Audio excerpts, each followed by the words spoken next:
If you're ever on the south shore of Scotland's Firth of Forth, you'll see something strange. It's this powerful silhouette that just juts out from the water. And at first glance, you'd swear it was a massive stone warship, permanently anchored to the coast. But it's not a ship. This is Blackness Castle, and its story is every bit as dramatic as it looks. So let's step aboard, shall we? And right away, you totally get why they call it the ship that never sailed. I mean, look at it. The unique, long shape sticks right out into the water, just like a vessel that's run aground. The illusion is incredible. Its three main towers are even named after the parts of a ship. You've got the pointed north tower as the stem, or the bow. The big one in the middle, that's the main mast. And the chunky, square south tower at the back acts as the stern. It's just brilliant.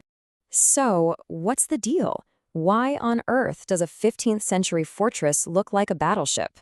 Well, the answer isn't just because it looks cool. It's a story that's all about power, about strategy, and about the one man who dreamed it all up. We're going to uncover the entire history of this amazing stone ship, from its powerful beginnings to its dark days as a prison, and even its surprising new life as a movie star. Okay, to get to the bottom of this, we need to rewind way back to the 1440s, which was a pretty turbulent time in Scotland. See, this castle wasn't built by a king. It was built by a nobleman whose entire identity and really his immense power was tied directly to the sea. See, the whole reason it looks like a ship comes down to one guy, Sir George Crichton. And he wasn't just some lord with a fancy title. He was the Lord High Admiral of Scotland. Think about that. In the 15th century, that made him the commander-in-chief of the entire Royal Scots Navy. He was the guy protecting the kingdom's shores. So when he decided to build his own personal fortress, is it really any surprise he made it look like a ship? It was the ultimate symbol of his power over the waves, permanent and unsinkable. But Crichton's time as the captain of this stone ship was actually pretty short. The Crichton family was powerful, for sure, but 15th century Scottish politics was a dangerous game. Power could shift in the blink of an eye. And by 1453, Sir George was, let's just say, strongly encouraged to hand over his lands, including Blackness, to King James II.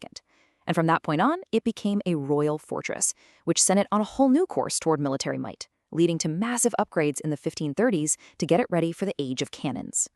And you can see why the king wanted it so badly. I mean, its location was absolutely crucial. Blackness was the main port for the royal burgh of Linlithgow, where there was a major royal palace. But even more important, the castle controlled the waterway to Stirling, which was Scotland's capital back then. Any ship, friend or foe, sailing to the heart of the kingdom had to pass right under the watchful eye of Blackness. It was the gatekeeper. So, once it was in royal hands, Blackness really started to change. It wasn't just a fortress anymore. In the 1530s, it got a serious upgrade, turning it into one of the most advanced artillery forts of its time. But it also started building its dark reputation as a state prison, a place where the kingdom's enemies just disappeared. And to make it truly escape-proof, the king's master of works, a guy named Sir James Hamilton of Finnart, designed this ingenious death trap called a caponnier. Okay, picture this. You're an attacker. You've finally done it. You've smashed through the outer gate. You rush into this narrow passage, you turn a sharp corner, and all you can think about is the next gate ahead. But what you don't see are the defenders hidden inside the wall itself, firing guns and arrows right into your back from these tiny slits. It was a brilliant and absolutely lethal design. Well, when you have a fortress that's this hard to break into, what's it also good for? Yeah, making sure no one can break out.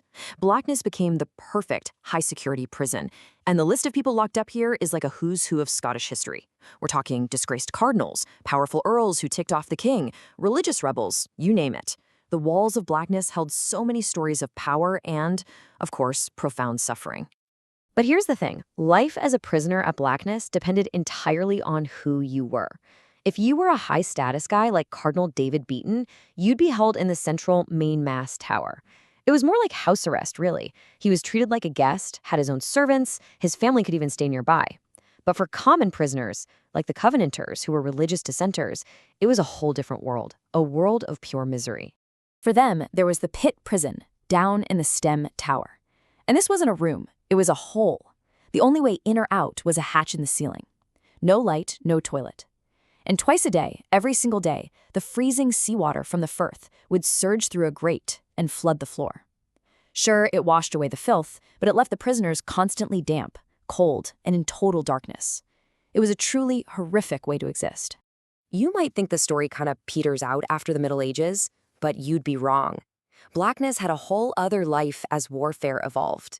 But its most recent chapter, that's the one nobody saw coming. The one that turned it from a forgotten military base into a global TV star. Okay, so quick recap of its later military life. In 1650, the fortress that seemed unbeatable finally met its match. Oliver Cromwell's army showed up with artillery that was way more advanced than its 16th century walls could handle. And that was that. Later, from 1870, it got a new job as the main ammunition depot for all of Scotland, which is a pretty big deal, before it was finally decommissioned in 1912. Now, after all that military activity, the castle was a bit of a mess, with all these modern buildings tacked on. But in the 20th century, something amazing happened. A huge restoration project stripped away all those 19th century bits and pieces, bringing the castle back to its raw, powerful medieval glory. The fortress we see today is pretty close to how it would have looked hundreds of years ago. And that raw, historic, slightly terrifying feeling it gives you, well, Hollywood noticed. This quote really nails it. The castle's atmosphere is so authentic and so intense that it's become the perfect, chilling backdrop for some of historical drama's most powerful scenes. And for all you Outlander fans out there, you will definitely recognize this place. It's the stand-in for the infamous Fort William. The castle's courtyard is the unforgettable setting for that brutal scene where Jamie Fraser is flogged by Blackjack Randall. The raw stone and imposing walls needed practically no set dressing to sell the horror of that moment.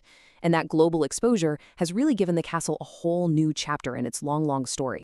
So, after all that history, the drama, the prison, the movie sets, are you maybe thinking you'd like to see this stone ship for yourself? Well, the good news is, it's incredibly easy to get to, and it makes for an absolutely fantastic day out. It's only got 13 miles northwest of Edinburgh, so it's a really easy day trip from the capital. You can spend a good few hours just exploring every nook and cranny, walking the ramparts, and taking in those absolutely spectacular views across the Firth of Forth. Today, the castle is in the amazing hands of Historic Environment Scotland, and it's open for everyone to visit. You can actually climb the main mast tower for those panoramic views, you can peer down into that dreaded pit prison in the stem, and you can stand in the Great Hall and just try to imagine all the history that happened right where you're standing. It's an incredible, tangible link to Scotland's past. So, there you have it. The ship that never sailed has had so many lives. A nobleman's power play, a royal fortress, a brutal prison, a military depot, and now a modern-day movie star. It's a place where you can feel the weight of history in every single stone. The only question is, when you go, which part of its incredible story will be the one that grabs you?